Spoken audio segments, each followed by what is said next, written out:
Hey, what's up? My name is Taclys, and today we're going to be a tutorial on interacting. Now, this is a very basic thing in Project Spark, is interactions. And if you load one of the default character brains, then it comes with the interactions all done. But if you're like me, using someone else's brain is too lame. When I first started playing Project Spark, I deleted the brains that everything came with, and I made my own from scratch, even though I didn't know a darn thing about code. And there's a chance that you did too. So, if you were having troubles with your interacting, specifically things like interacting any range, interacting with multiple objects when you only want to interact with one, interacting with things that are too far away from you, then you are at the right spot. This is a very easy tutorial. I would be showing you how Project Spark does it, and I'll be showing you how to make some corrections on that. Sorry about that. My phone ringer is still on. Alright, so first off, can we take a minute to appreciate the awesome dungeon pack that Project Spark released? This thing is awesome. If I had more free time, I would absolutely spend the rest of my day playing with this. So, let's get into it. The most basic kind of interaction is just with one object, and it highlights and it displays the button that you're supposed to press, which in this case is B. If you're playing on PC, this is super easy to convert to PC too. So you press B, and this particular door was already set up to open when you interacted with it. Next, we're going to pretend that we're playing Borderlands for a second, and when I interact with this chest, it's going to shoot loot out at me. Like a lot of loot. Like a lot of loot. And there's a chance that the game that you're going to make also is going to give you a ton of loot. That's really up to you. But you can also just press B and pick up these coins one at a time. And in most situations, pressing B to pick up one coin at a time or open one door at a time, that works just fine. But let's say that you have lots of loot like this and you want to pick up lots of coins. We're going to press and hold B and pick up everything. There we go. Now when there's not any interactables nearby, like let's get away from this door, and we press B, we're going to roll away from it. Which is pretty cool, huh?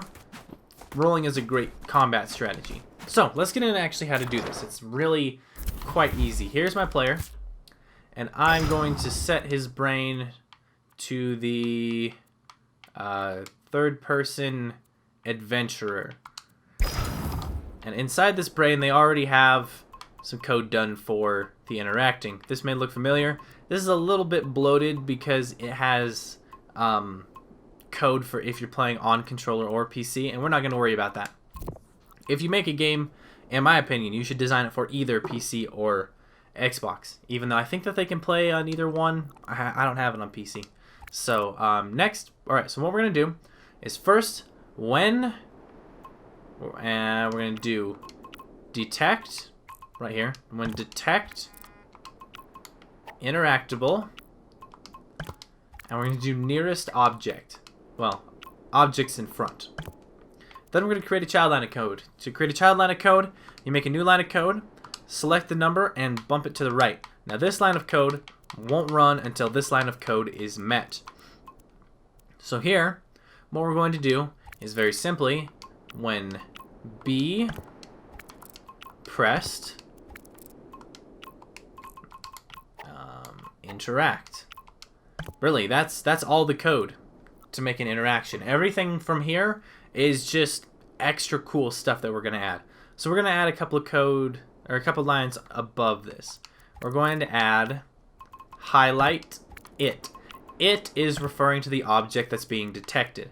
Now, if you just put highlight it, it'll highlight in white. If you want another color, you can come to colors, and you can choose any of these colors. What do we feel like? We're going to have it purple. Purple's a fun color. Next, we're going to display the button above it. So we're going to do display. We're going to go to objects, gallery picker.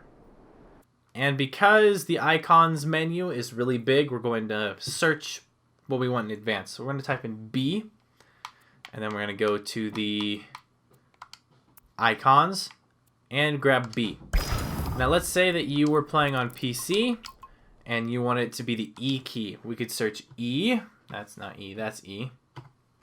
Go to the gallery, scroll a little ways, and here we go, the keyboard.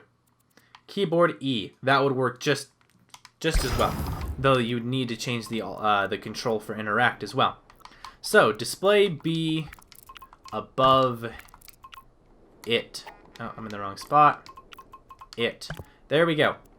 So when you get near it, it'll highlight purple and it'll display B above it. Now, I'd recommend that if you're going to try to make a really immersive world, like one that doesn't have a lot of heads-up display, one that has a really interesting creative design or something, do one of these two things. Don't do both of them, because that starts to become a lot of things that pop up. Or what you could also do is you could play effect, and we could do sparkle. And we could do a simple sparkle at position it. This doesn't always work on some of the really big items. The sparkle will appear in the center of it and you won't be able to see it. But that's a cool effect too. I'll leave that on for now. So, this is pretty much how to get one object to interact. Next, we're going to do how to make multiple objects interact. So, we're going to do B and not pressed or released. I'm going to create another child line of code. Countdown timer. And we're going to do 0.5 seconds, which actually feels like a really long time when you're pressing and holding a button. Then we're going to do interact. And the goal here is that you have to press and hold as long as you want to interact with as many things as you want. And this will interact with one detectable object per frame.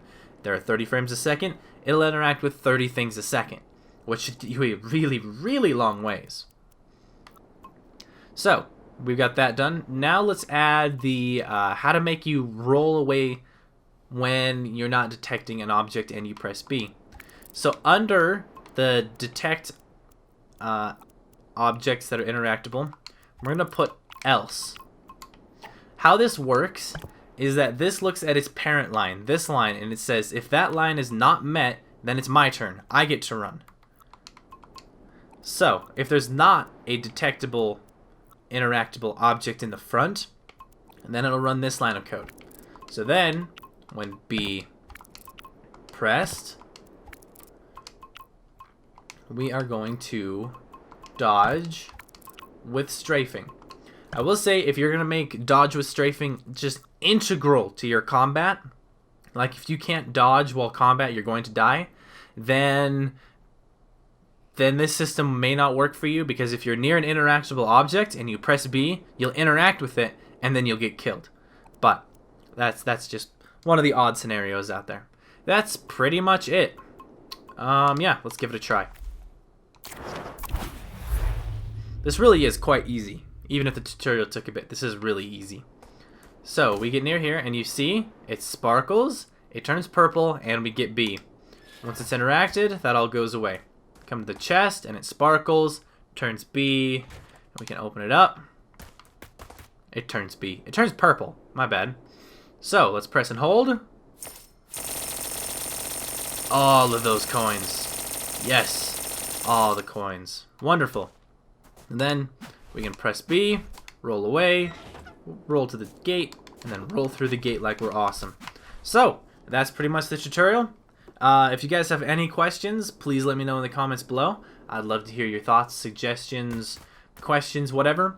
Thank you guys very much for watching. I will see you guys later. Oh, there's one last thing I want to mention.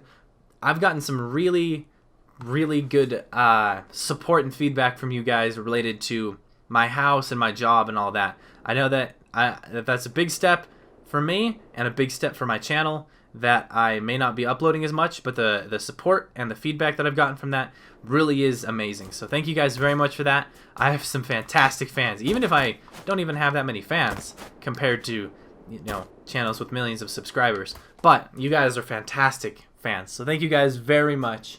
I got messages and comments and all that, so thank you guys very much. I hope you enjoyed the tutorial. I will see you guys later.